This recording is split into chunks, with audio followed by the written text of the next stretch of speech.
पालकांनी मुलांचं जग कसं समजून घेतलं पाहिजे असा प्रश्न मला बहुतेक वेळा विचारला जातो आणि मला असं वाटतं की हा सगळ्या प्रक्रियेची सुरुवात खूप लवकर होते. म्हणजे मुलं जेव्हा खूप लहान असतं तेव्हापासूनच ह्या संवादाची सुरुवात होणं गरजेचं असतं.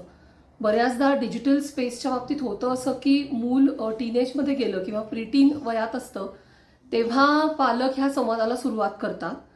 पण त्याचा तसा फायदा त्या वयात होत नाही. त्याच्याऐवजी जर बरंच आधी म्हणजे मूल अगदी लहान असताना किंवा ते जेव्हा पहिल्यांदा स्क्रीनला एक्सपोज होतं त्याच काळात जर आपण त्याच्याशी संवाद साधू शकलो, त्याला त्या स्क्रीनचे बरे वाईट परिणाम, त्याचा होणारा त्रास, त्याचा इम्पॅक्ट, त्याचे फायदे, त्याचे तोटे, ह्या सगळ्या गोष्टी त्या त्या वयाला अनुसरून समजेल अशा पद्धतीने जर सांगत राहिलो तर हळूहळू ते मूल डिजिटल स्पेसबद्दल बोलायला, विचार करायला तयार होतं आणि जेव्हा त्याला समस्या येतात तेव्हा ते मूल आपल्याकडे मदतीसाठी येऊ शकतं. हा एक मुद्दा. दुसरं, पालकांच्या पॉईंट ऑफ व्ह्यूने विचार करायचा झाला तर डिजिटल स्पेस किंवा सायबर स्पेस ही रोज बदलणारी आहे.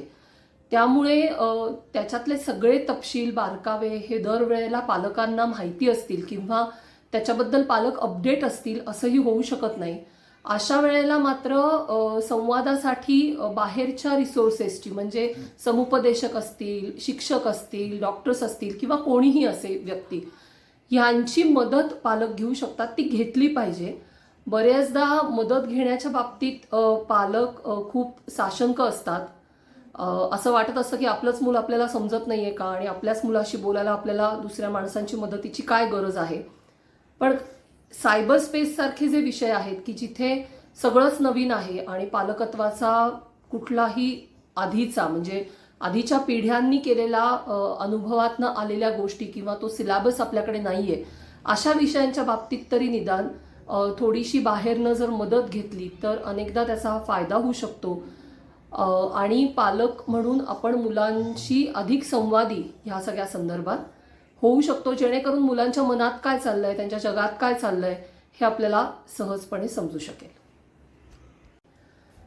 अनेकदा मुलं जेव्हा सायबरच्या जगात वावरत असतात तेव्हा त्यांना वेगवेगळे प्रश्न पडत असतात, समस्या समोर येत असतात, कोणी त्यांना टार्गेट करत असतं. अशा वेळेला चटकन मुलं घरात बोलतीलच असं नाही, पण त्यांच्या वर्तणुकीमध्ये बरेच बदल होतात. उदाहरणार्थ आयसोलेशन वाढतं मुलांचं, राग वाढतो, अस्वस्थपणा वाढतो किंवा उदासीन दिसायला लागतात मुलं, बोलेनाशी होतात, खाण्यावरती परिणाम होतो किंवा काही वेळेला स्वतःच्या खोलीत किंवा स्वतःची जी काही स्पेस असेल त्या स्पेसमध्ये कोंडून घेतल्यासारखं वागायला सुरुवात करतात. मोबाईल अजिबात हातात न ठेवायला तयार होत नाहीत, सतत मोबाईलवर काही ना काहीतरी त्यांचं सुरू असतं.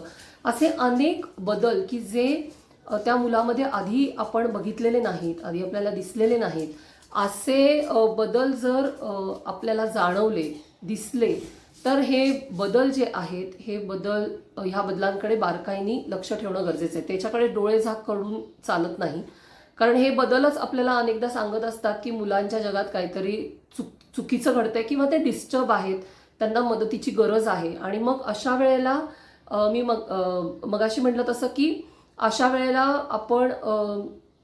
आपण एकीकडे मदत करणं मुलांना, त्याचबरोबर बाहेरनं मदत घेणं, समुपदेशक असतील, शिक्षक असतील, काही गुन्हेगारी घडली असेल म्हणजे सायबर क्राईमशी रिलेटेड काही घडलं असेल तर सायबर पोलीस आहेत, अशी वेगवेगळ्या एजन्सीजची मदत अशा वेळेला घेणं हे खूप गरजेचं असतं. अनेकदा मुलांच्या वर्तणुकीतच अनेक सिग्नल्स असतात, ते जरूर वाचले पाहिजेत, त्याच्याकडे डोळेझाक केलं नाही पाहिजे. आपलं मूल आपल्याला माहिती असतं, अशा वेळेला ते बदल आपल्याला अनेक गोष्टी आपल्या मुलांच्याबद्दल सांगत असतात आणि त्यातून मार्ग अनेकदा निघू शकतात.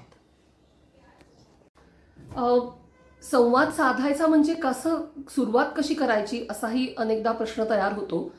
तर मला असं वाटतं की आपण म्हणजे पर्टिक्युलरली भारतीय संदर्भात बोलायचं झालं तर पालकत्व हे बरेचदा किंवा पालकत्वातला संवाद हा बरेचदा सूचना देणे आणि सतत काहीतरी सांगत राहणे ह्या टप्प्यात असतो.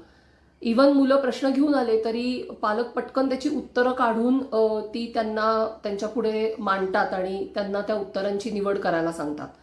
तर मला असं वाटतं की असं न करता ऐकून घेणं, मुलं काय म्हणता आहेत, त्यांचा प्रश्न काय आहे तो फक्त ऐकून घेणं, कान उघडा ठेवणं आणि त्यांच्याबरोबर बसून ते जग समजून, ते जसं समजावून सांगता आहेत त्या पद्धतीने समजावून घेणं, ही प्रोसेस पण खूप महत्त्वाची असते.